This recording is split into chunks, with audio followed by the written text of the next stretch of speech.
Electoral bond नहीं थे। आज इलेक्टोरल बॉन्ड के लिए कहे जो भी कहें, आज न्यायालय ने चाहा तो पता तो लग गया। क्या 2014 से पहले जहाज नहीं उड़ते थे, खर्चे नहीं होते थे? आज न्यायालय चाहे भी तो उसको पता नहीं लगा सकता। कम से कम यह पारदर्शी व्यवस्था हमारी सरकार ने आके की। और सभापति महोदय, जिस जमाने में, और मैं ये भी कहना चाहूंगा, इनकी सरकार कब रहती थी और हमारी सरकार कब है? सर, जब से वोटर आईडी कार्ड आ गए कांग्रेस की सरकार आना बंद, सीसीटीवी आ गए कांग्रेस की सरकार आना बंद, जब से स्वतंत्र जुडिशरी हो गई कांग्रेस सरकार आना बंद, स्वतंत्र मीडिया आ गई कांग्रेस को स्पष्ट बहुमत मिलना बंद, और तो और सर जब से साक्षरता दर 50% हो गई बहुमत मिलना बंद।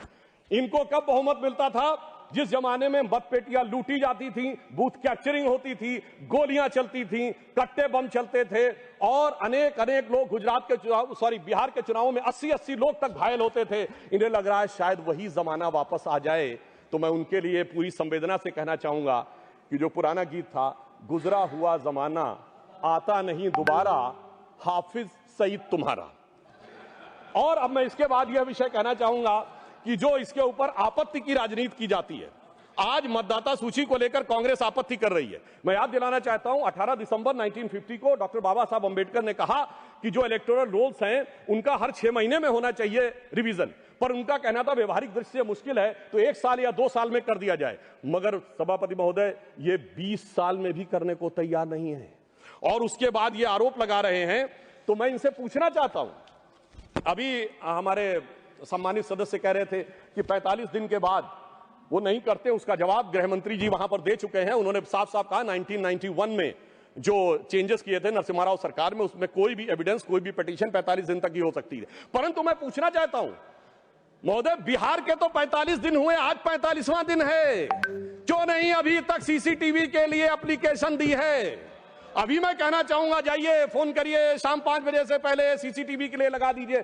नहीं करना है। मैं पूछना चाहता हूं, आप कहते हैं 6 बजे के बाद इतनी वोटिंग हुई, बूथ के अंदर फोटोग्राफी पे रोक है, सड़क पे तो नहीं। दिखाइए कितनी लंबी लाइनें थी, कितनी लंबी आपने सोशल मीडिया पे पोस्ट किया, कितने आपके बूथ लेवल एजेंटों ने इस बारे में आपत्ति दर्ज की।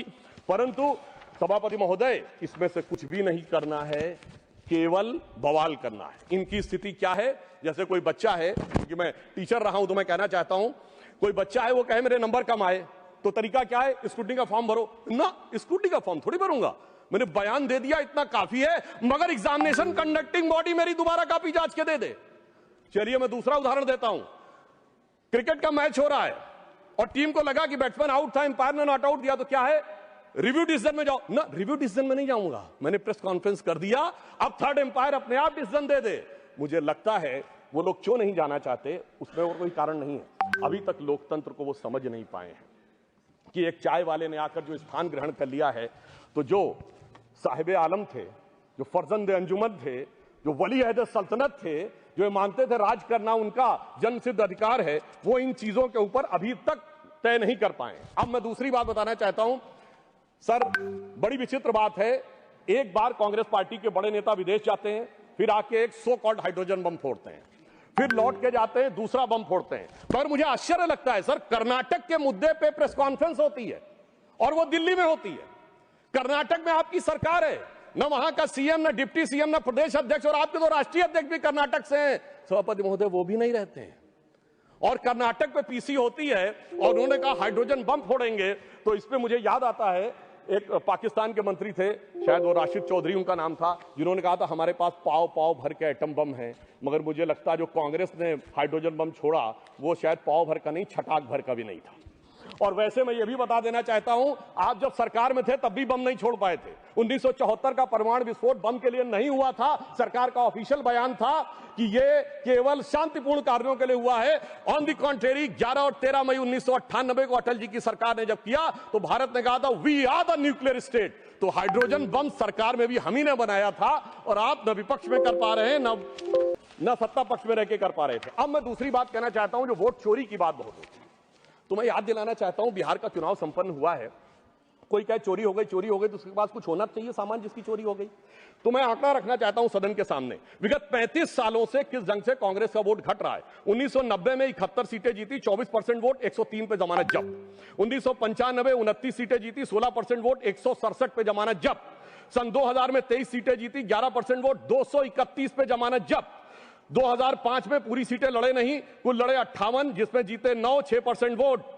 और 2010 में सर 4 सीटें जीते, 6% वोट पाया, 216 पे जमानत जब्त। भाई साहब, मैं पूछना चाहता हूं, आपके पास था क्या जो चोरी हो गया? इसीलिए मुझे एक चीज याद आती है, जो हमारे ग्रामीण क्षेत्रों में एक कहावत है कि जब वो चोरी की गुहार लगाते हैं तो फटक चंद गिरधारी, ना लुटिया ना थारी, और चौराहे पे चीख रहे हैं चोरी हो गई हमारी। अब मैं ये भी बताना चाहता हूं सर, एक बात और इससे अच्छी हो गई, जब इन्होंने मतदाता सूची पर आरोप लगाना शुरू किया है, इसका अर्थ ये हो गया सर, ईवीएम के आरोप से विड्रॉ कर लिया है। क्योंकि ये तो कहते थे ईवीएम में गड़बड़ है, बटन दबाते हैं वोट भाजपा को पहुंच जाता है। यदि इनका आरोप सही माना जाए, मैं एक बात कह रहा हूं, यदि इनका आरोप सही माना जाए, अगर ईवीएम मैनेज थी तो किसी को वोटर रोल मैनेज करने की जरूरत क्या है? या तो वो सच था या ये सच है। हकीकत न वो सच था न ये सच है। इनके दिमागों में जैसे आज ईवीएम से पीछे हटे हैं, हकीकत में क्या है इनकी स्थिति? सभापति महोदय, ये है, ये कहावत होती है, नाच न जाने आंगन टेढ़ा, मगर सर इन पे लागू नहीं होती है। ये कहते हैं आंगन ही नहीं टेढ़ा है, छत भी टेढ़ी है, दीवार भी टेढ़ी है, जमीन भी टेढ़ी है, छज्जा भी टेढ़ा है, खंभा भी टेढ़ा है, पर क्या करें, टेढ़ा है पर मेरा है। सभापति महोदय, वास्तविकता में इन्हें अपना दिमाग जो टेढ़ा हो गया है उसे सीधा करने की आवश्यकता है। और अंदर लाइटर नोट में एक और बात कहना चाहूंगा, प्राचीन काल में अश्वमेध यज्ञ होता था, तो अश्वमेध यज्ञ का घोड़ा छोड़ा जाता था। मैं यहां कैवियट लगा कह दूं, मैं किसी के व्यक्तिगत अपमान के लिए नहीं, उपमान के लिए कह रहा हूं, ठीक, फॉर द सिमिली। सर वो जब छोड़ा जाता था तो जहां जाता था वहां विजय का मार्ग प्रशस्त कर देता था, पर इनके पास एक ऐसा अश्वमेध यज्ञ का घोड़ा है जो जहां जाता है पराजय का मार्ग प्रशस्त कर देता है। और मैं यह भी कहना चाहता हूं, सिर्फ हमारे नहीं, भारतीय जनता पार्टी से नहीं, सर केरल में तो हम नहीं हैं, सत्ता में कभी नहीं आए। केरल में एक बार लेफ्ट फ्रंट आता था, एक बार यूडीएफ आता था, पर जब से ये वहां पहुंचे हैं, ऐसा यज्ञ किया है कि इस बार एलडीएफ दोबारा आ गया। मैं पूछना चाहता हूं, केरल में वोट चोरी किसने कर ली मेरे भाई, बताओ?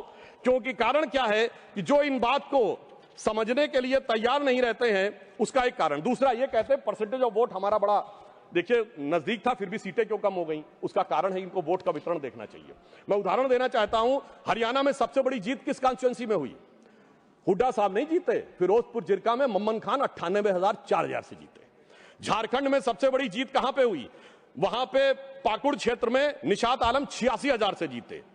दिल्ली में आम आदमी पार्टी के मटिया महल में 42,700 से जीते आले मोहम्मद इकबाल। और लोकसभा चुनाव में सबसे बड़ी जीत असम की धुबरी सीट पर कांग्रेस के रकीबुल हसन 10,25,000 से जीते। तो मैं इनसे कहना चाहता हूं, आपका वोट का वितरण समान नहीं है, कहीं कहीं ज्यादा गहरा है। जहां दिल का रिश्ता ज्यादा गहरा है वहां वोट ज्यादा गहरा है। जब आप उसको समझ पाएंगे तो ये वोट परसेंटेज के अंतर को आप भली भांति समझ सकते हैं। और मैं एक और बात कहना चाहता हूं कि जो लोग आज वोट का आरोप लगाते हैं, सभापति महोदय, वो खुद का चुनाव कैसे कराते हैं? 6 सितंबर सन 2022 को खड़गे जी के अध्यक्ष का चुनाव हुआ, मीडिया में रिपोर्ट आई कि 22 कांग्रेस के नेताओं ने लिख के दिया कि भाई साहब वो जो मतदाता सूची है कांग्रेस के अंदरूनी चुनाव की वो तो बता दीजिए। और मतदाता सूची कांग्रेस ने अंदरूनी चुनाव की नहीं दिखाई। और वो लोग कह रहे हैं कि 28 पीसीसी हैं प्रदेश कांग्रेस कमेटियां, क्या सबके पास जा जाकर हमें वो लेनी पड़ेगी? मगर साहब, जिन्होंने अपनी मतदाता सूची नहीं दिखाई, चुनाव आयोग को मतदाता सूची के लिए लिख नहीं रहे हैं और वो आकर हमें ज्ञान दे रहे हैं, इन्हीं के लिए कहा गया है खुद मियां फजीहत और दूसरों को नसीहत। और वैसे कांग्रेस में पूर्व में सीताराम केसरी जी के जंग से हटे, ये सबको पता है। कांग्रेस के आंतरिक चुनाव में जब जब चुनाव हुआ तब तक कांग्रेस टूट जाती थी। मैंने बचपन में अटल जी का एक भाषण सुना था और वो उसमें उन्होंने कहा कांग्रेस के तो इतने टुकड़े हुए, Congress R, Congress S, Congress U, Congress O, Congress I, Congress U, Congress मैं, कांग्रेस तू, कांग्रेस आई, कांग्रेस गई। अब ये मैं बताना चाहता हूं, ये इकलौती पार्टी है जिसने महोदय राष्ट्रपति चुनाव में अपने अधिकृत उम्मीदवार को हरवा दिया। देखिए, चुनाव और संविधान के प्रति कितनी इनके अंदर, अच्छा, और उस विषय का उल्लेख दूसरे सदन में कर चुके हैं गृह मंत्री जी कि 1946 में किस ढंग से नेहरू जी चुनाव जीते। मगर महत्वपूर्ण बात यह है, यह विश्व का इकलौता चुनाव होगा जो 26 अप्रैल 1946 को कैबिनेट मिशन प्लान के तहत हुआ था, जिसमें नेहरू जी 0 वोट पाकर बन गए। 1 वोट पट्टाभी रमैया को, 1 वोट कृपलानी जी को, और सारे वोट सरदार पटेल को, 0 वोट नेहरू जी को। और सोर्सेस की बात करेंगे, मौलाना आजाद की किताब इंडिया विंस फ्रीडम, और कृपलानी जी की किताब माई डेज विद गांधी, और India from Curzon to Nehru and thereafter Durgadas की किताब, उसमें जाके एक एक चीज का वर्णन पढ़ लें। मगर महत्वपूर्ण बात क्या है महोदय, महात्मा गांधी चाहते थे कि नेहरू आए, मगर फिर भी प्रदेश कमेटियों ने नहीं भेजा। आज मैं कहना चाहता हूं, सोनिया गांधी जी ने चाहा तो कम से कम प्रदेश कमेटियों ने नेहरू खड़गे जी का नाम तो भेज दिया। मतलब आज सोनिया गांधी जी उस समय की महात्मा गांधी ज्यादा ताकतवर दिख रही हैं और खड़गे जी नेहरू जी से ज्यादा ताकतवर दिख रहे हैं। कम से कम इस बात को इनको समझना चाहिए। और उससे पहले सभापति महोदय, आजादी से पहले के दौर में 1916 में इन्होंने सेपरेट इलेक्ट्रेट मान लिया मुस्लिम लीग के। और आज की जनरेशन को ना पता हो, सर पृथक निर्वाचन क्षेत्र जानते क्या होते थे? कोई रिजर्व कॉन्स्टिट्यूएंसी नहीं थी, प्रत्याशी भी मुस्लिम होगा, वोट देने वाला भी मुस्लिम होगा। और उन कॉन्स्टिट्यूएंसीज का नाम था मोहम्मडन कॉन्स्टिट्यूएंसीज, और बाकी का जनरल नहीं, नॉन मोहम्मडन कॉन्स्टिट्यूएंसी, जैसे देश मोहम्मडन का ही हो। इसलिए महोदय तब ये इन्होंने पृथक निर्वाचन क्षेत्र बनाए थे। अब ऐसा लग रहा है कि ये घुसपैठियों के लिए पृथक निर्वाचन क्षेत्र बनाने का प्रयास कर रहे हैं।